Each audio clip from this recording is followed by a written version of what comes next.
Operation Fast and Furious is more than a story about gun rights. It's a story about the government abusing its power and betraying the people. The ATF was designed to keep guns out of Mexico, to keep guns out of the hands of criminals, but in Operation Fast and Furious, they intentionally gave criminals guns. They encouraged dealers to sell guns to criminals. They even used one of their informants to smuggle guns across the border, and they got people killed. This is about trust, and all Americans should care about this. Oh yeah. If we don't start talking about Operation Fast and Furious, the fact that there are people within our government who want to remove our rights to own weapons, certain types of weapons, if we don't become vigilant, we can risk losing this battle. Hey guys, I've been talking about Operation Fast and Furious for a while, and some people have made this mistake of calling it old news. For example, Where's Braveheart said, quote, "To anyone listening to Alex Jones, this is old news. Spread the word." Well, yeah, I agree with spread the word, but it's not old news, because right now, Congress is investigating this. They're investigating this. And the more people who know about this, the better it is for people who support gun rights. Bottom line, the government, the ATF, intentionally encourage dealers to sell guns to criminals so they can bring the guns across the U.S.-Mexico border to Mexican drug cartels. And hundreds of these guns end up at murder scenes throughout Mexico. At least 200, according to the Mexican government. And at least 2 or 3 of these guns end up at a murder scene of a U.S. Border Patrol agent, Agent Brian Terry. Now, people are saying this is old news. It's not old news, because ISA, Representative ISA, is actually investigating this right now. And they're trying to see how high this goes up. I was looking at an article where one of the whistleblowers, ATF agent Dotson, was talking about how he knew that this came pretty far up. And Darren Gilson, who works for the ATF, this guy was talking about how the director of the ATF knew about it, but so did people from the Justice Department.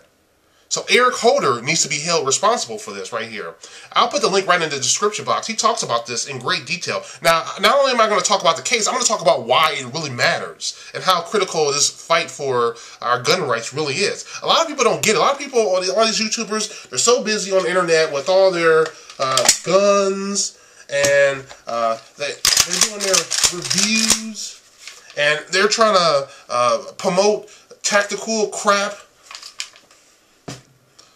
And, you know, I watch a lot of these channels. I enjoy a lot of this stuff.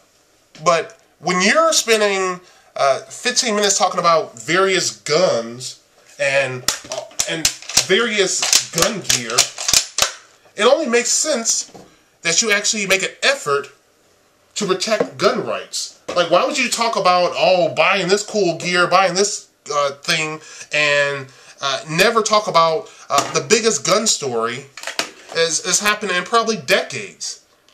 This is really close right now. This YouTuber, this viewer, FOMO Cowboy, said, "I'm sure there are more guys like me who appreciate you actually getting into stuff like this. I don't know about everyone else, but I'm getting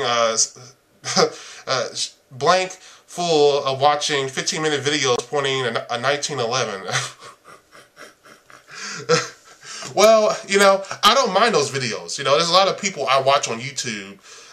But the problem is when you're spending so much time on doing that stuff and you're not covering something that could threaten your ability to actually have guns, it's kind of stupid. I want to know how come people aren't talking about this. Let me give you an idea of how critical this really is. Here's a Pew Research poll from earlier this year, 2011. 46% of Americans supported gun rights versus 50% of Americans who supported gun control. That means more Americans, slightly more Americans wanted more gun control than gun rights. That says a lot. That says we have a lot of work to do. That says while we're doing all these damn videos on these guns, we also need to be spreading this story, because this is a situation in which the government intentionally put guns out onto the street. There's a situation where one ATF agent, John Dotson, told his superiors at Phoenix, quote, I specifically asked one time, "Are you prepared to go to the funeral of a border patrol agent? Are you prepared for that fact? because it's only a matter of time before that happens, end quote. That's exactly what happened. Exactly what happened. And they're gonna at some point people are gonna say that these guns are too dangerous and they're getting into the hands of the wrong people. Well, the government put these guns into the hands of the wrong people. Let's get into this poll right here. When you look at men between the ages of 18 and 49, good news is that 56% of men support gun rights versus 42% who support gun control.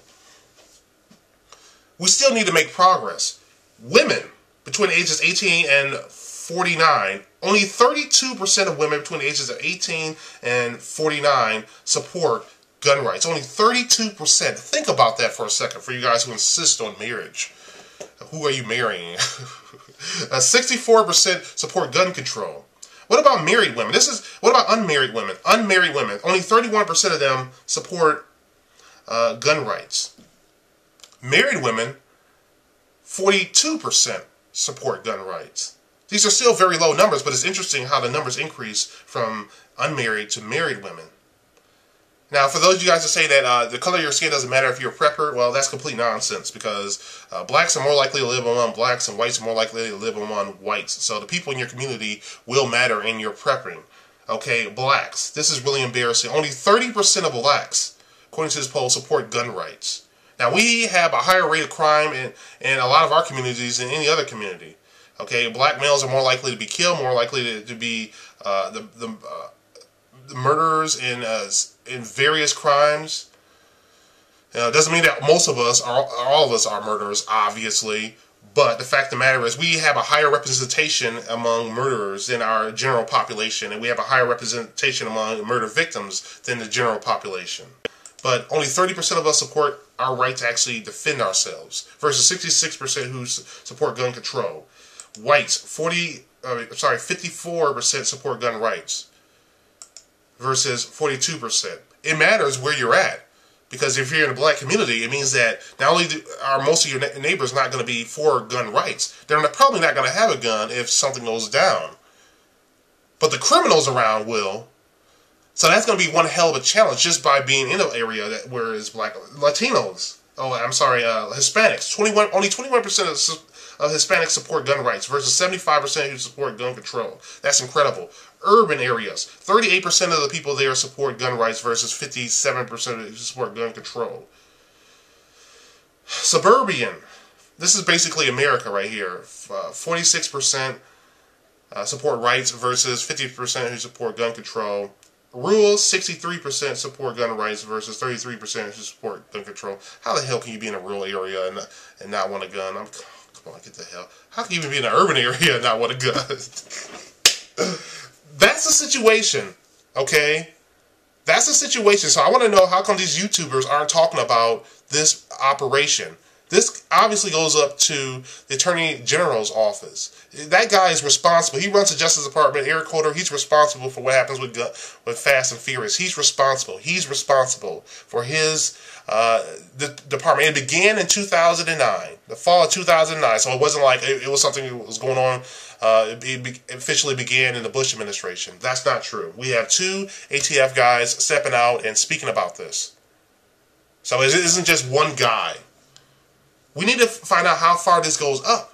And the more Americans who are aware of this, the more we spread this on Facebook, the more we spread this throughout Twitter or all these social networks, the more we spread this throughout the social networks, including YouTube and all this other stuff. Not just this video, but the articles. I did another video earlier this week. The more we spread this stuff, the better off we'll be in fighting for our rights to own guns. Because people understand that the argument, that gun control argument, that if these guns get in the hands of law-abiding citizens, that somehow the criminals are going to get a hold of them. And therefore these guns are really dangerous. No, what the government did was dangerous. This is going to affect our rights.